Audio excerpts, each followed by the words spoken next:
Happy Monday. It's so great to be back with another episode. We're in the hundreds of Red Sox Now, all presented by FanArch. And before we get going, I'm Mike Antonellis, by the way, as you guys all know.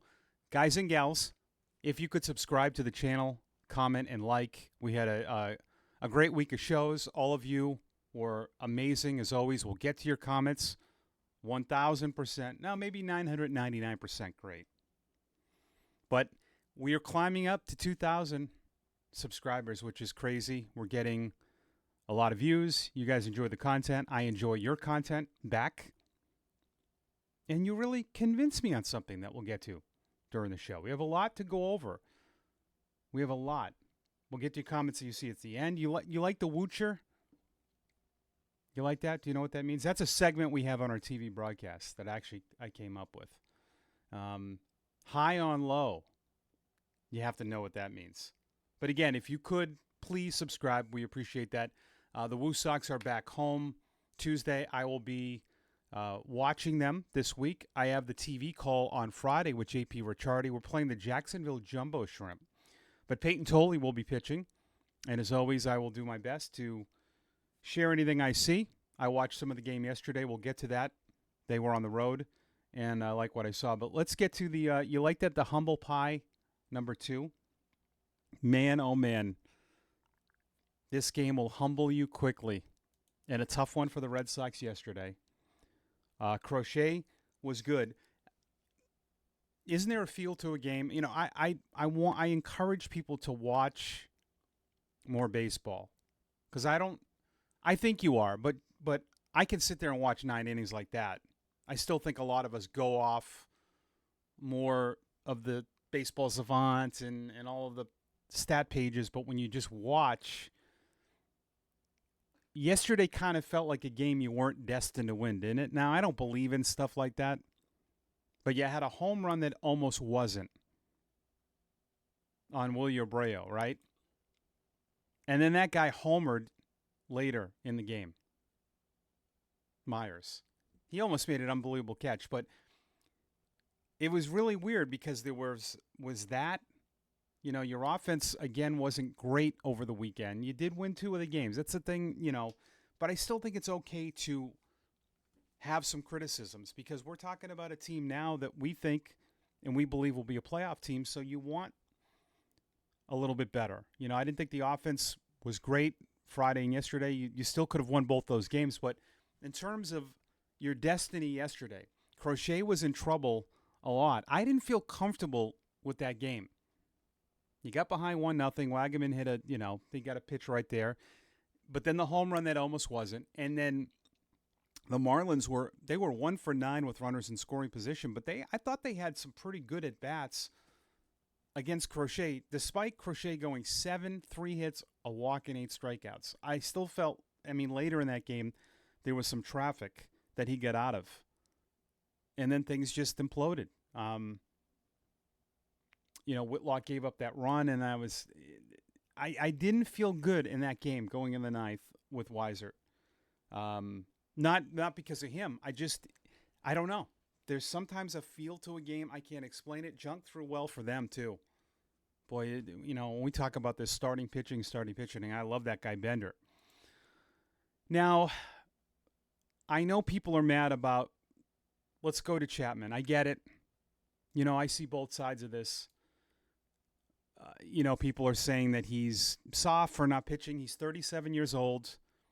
I trust the department that monitors all this. Chris Cotillo talked about it. I do get it, though. But remember the last time he got hurt? I think wasn't that the 3rd day or the 2nd day in a row when he hurt his back, and it was on a Sunday when he came in. So I'd rather them be safe than sorry. It's not just the pitches thrown. It's getting up. It's getting loose and all that. They just wanted him to do nothing. And I understand this was all over social media. And one thing I do get annoyed with social media, and I would like to see, I'm not trying to be a contrarian, but I saw almost the same tweets yesterday. It's almost written the same from so many people about Isaiah Campbell. It's like nobody had an original thought. No doubt. And Lou Merloni did the same, and he was all over this. Just putting all the blame yesterday on Isaiah Campbell because of Saturday. And I can't fully do that. I think that's kind of lazy. You're going to put just yesterday's loss, everything that happened in the game that you didn't do right is because of Isaiah Campbell. Was he a big part of that? Of course. I will definitely criticize. And I mentioned it to some of you that I figured he would have been sent down, and he was actually okay until Saturday. But I just figured they would have made a change by now, even before Saturday. So him giving up runs, and listen, I want to also give the Marlins credit. The Marlins down 7-2 at Fenway. They're under 500. Look how they played in the ninth inning. They still battled. They forced your closer in. They won that game because of how they played in the ninth inning on Saturday. It should tell you a lot about that manager and that team, the makeup of that team. Right? You don't have to be over 500 to have a good makeup, a good clubhouse, good leaders. That told me a lot about that team. They're at bats. But just to put all of that on him, I'm not going to put 100% on Isaiah Campbell. You scored 3 runs against a team that's under 500.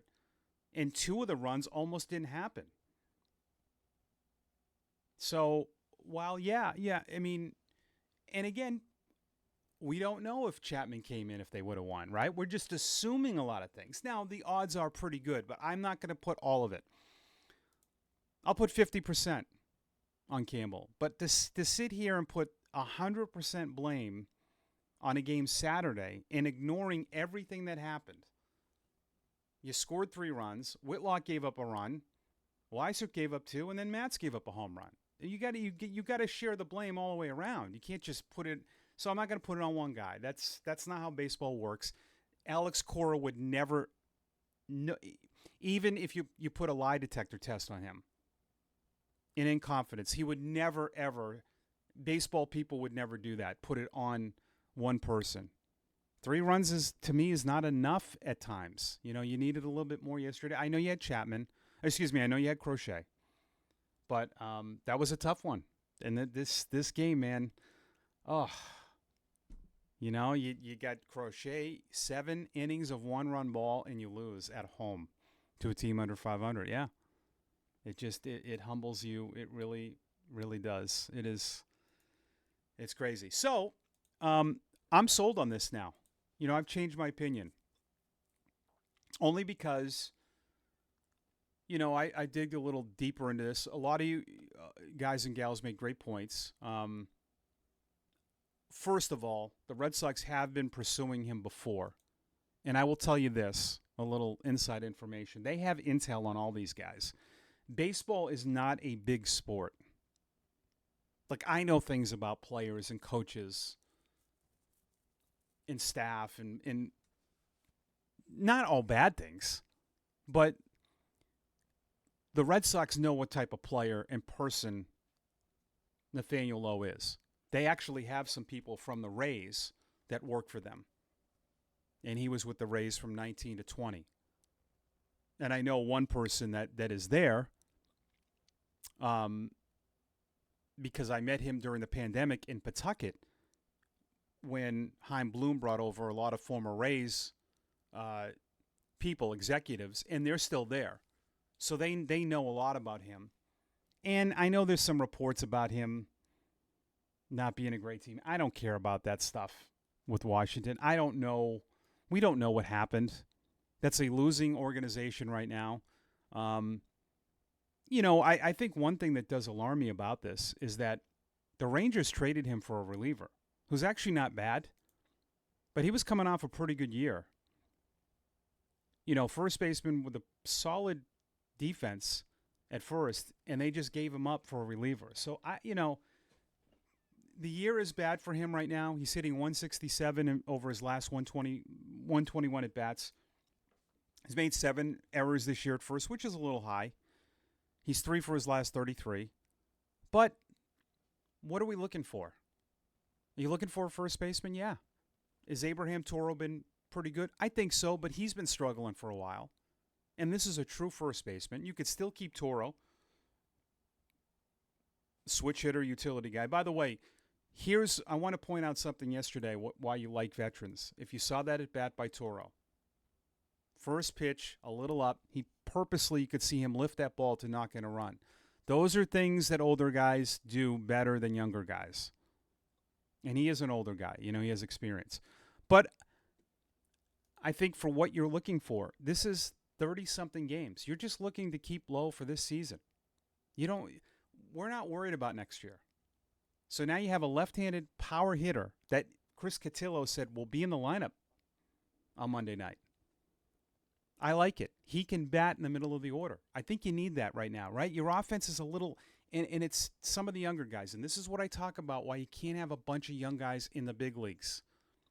Baltimore is a great example. Baltimore's got an amazing core of young players, and they've gotten even better now. With that prospect Basello getting called up. But they don't have older players. And right now, Narvaez, Rafaela, and Abreu, hope he's okay. But the three of them have really sputtered offensively, all at once. Will Middlebrooks has talked about with Rafaela. Playing second base has not helped him. Many will be critical. He's a kid. This happens. It's a lot. He's still young. Second full year for Rafaela, second full year for Abreu, first year for Narvaez. You can't have, and Anthony, you're lucky, he's a first-year guy, but he doesn't play like a first-year guy. That's why you can't, at this point of the year, call up more young guys and just, everyone wants to give Garcia and Campbell and just put them in the lineup. You can't do that. You can't have five really young guys, but I don't want to put Campbell and the password up there right now to play first base over Lowe to see if it works out. I think, the floor, you feel a little bit better about a guy that's been in the big leagues for a while. And you look at his track record. I didn't realize his numbers, 265 with the Rangers last year, 16 homers, 69 RBIs. You're getting a power hitter. He had 27 home runs in 22. This is a guy that will immediately, he's older. And that's the kind of guy you want to add. And they're adding Nate Eaton, which I talked about Nate over and over and over again. Older player, big league experience, can play 5 to 6 positions. I mean, he could play second, short, third, and all three outfield spots. So you got a 6-position guy with a really good arm, speed close to Hamilton. I mean, I shouldn't say really good arm. Elite arm. And now you have him on the bench. And we'll see how they play it tonight. Toro is I would assume he would stay. I mean, that'd be crazy to DFA him. They might, but I don't know. I don't think so. I think Sanchez would get DFA'd. With Nate Eaton going up, though, it makes me think that the Abreu injury could be short-term. I think if it was long-term, they might call up Garcia to play right field every day. Now, does that contradict what I'm saying? A little bit, but if Abreu is out long-term, you're replacing a young player with another young player. But we'll see how Cora does. Again, this is the time of year. You're a playoff team, 30-something games left. So I like this move. It's a true first baseman, middle of the order bat, with power and can play first base. And if you have just lost Abreu, it's a good guy to slot in. Anthony, Bregman, Duran, Story, then Lowe, maybe. That's a pretty good 5. Let me read Jeff Passan's tweet. First baseman Nathaniel Lowe and the Red Sox are finalizing a deal. Sources tell ESPN. Lowe was DFA'd by Washington earlier this week. Will head to Boston and join one of the best lineups in the league. I think the Red Sox have a good lineup. I wouldn't say they're one of the best in the. I mean, top part of it is, but to say one of the best lineups in the league, okay. I don't care about that stuff. But I couldn't figure out if he was kind of trolling the Red Sox a little bit. I don't know. I mean, Toronto's got a better lineup than the Red Sox, I think. But I don't think that matters. It's pitching. But I just thought that was surprising that he said that. That's all. But I like it. I think this is something you definitely need. We're just looking at him for the rest of this year. Doesn't matter next year. He could work out. He might not work out. If he works out, great. If he ends up falling in love. And I just think it's good to have another older guy, too, for Story and Bregman. These guys are good to have around. So it's not official, but it looks like Lowe and Eaton. And we'll see how long Abreu's out. I watched some of the Woo Sox game on Sunday. Jostison, everyone says it different. Hostison, Jostinson. I listened to his pronunciation. If you go to the Sea Dogs website, they have the players saying their names, and he says Jostinson. He made his first professional start at first base, and he looked really, really good. I could not believe it. He scooped a ball in a double play, a scoop stretch. Did not look like a guy that's ever played there. He looks way better at first in one game than Campbell did. You know why? Campbell didn't look like he was a first baseman. Garcia looks like and it has nothing to do with the size. Just the way he was around the bag. I watched him receive throws, but the way he scooped a double play, it was like no big deal. I was blown away. That says a lot. 22-year-old kid. First base for the first time, and one of his first plays was, and you can sit here and go, oh, you're overdoing it. No, I'm not. No, I'm not. An outfielder going to first is not easy. Picking throws, he doesn't do that. And I was impressed. I think that's really good. So that was great. Totally threw well the other night. 5 scoreless. Does not mean he's ready to pitch in the big leagues. Let's, again... Man, we're like, it's just all, I get a little frustrated on social media just that you want all these guys up, like, in the middle of a playoff race. This is not, it's definitely a time to improve, but you got to be careful. Hamilton's raking 4 games. He's raking. We wanted him out of there. There's not. And the guys were talking about on TV yesterday, Alex Coors even said, we just cannot go off AAA. It's really hard. It's harder now than ever because the pitching is not as good, and it's just not as good a level as I think it's because it's a lot younger now too.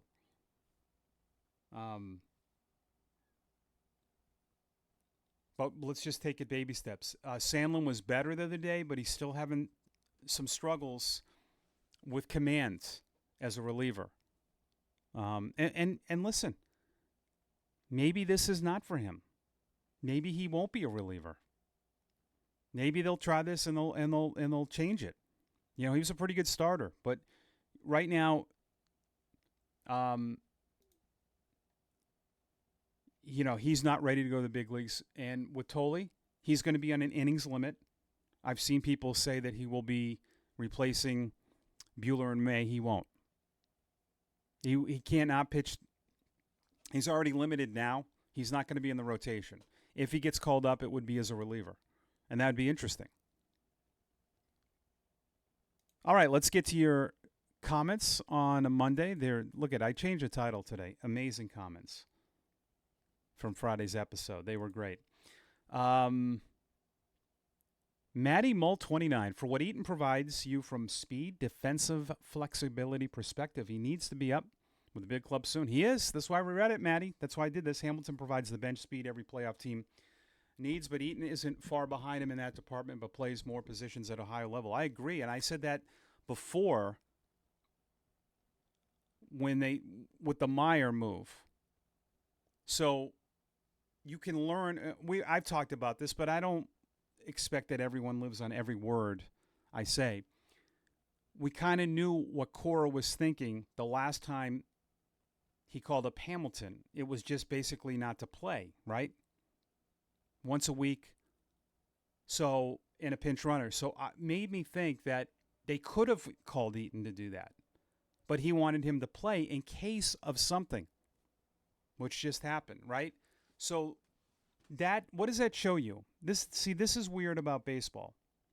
You can have guys in the minor leagues that you think more highly of than the guys on your big league roster. I know that makes no sense, but every situation is gray.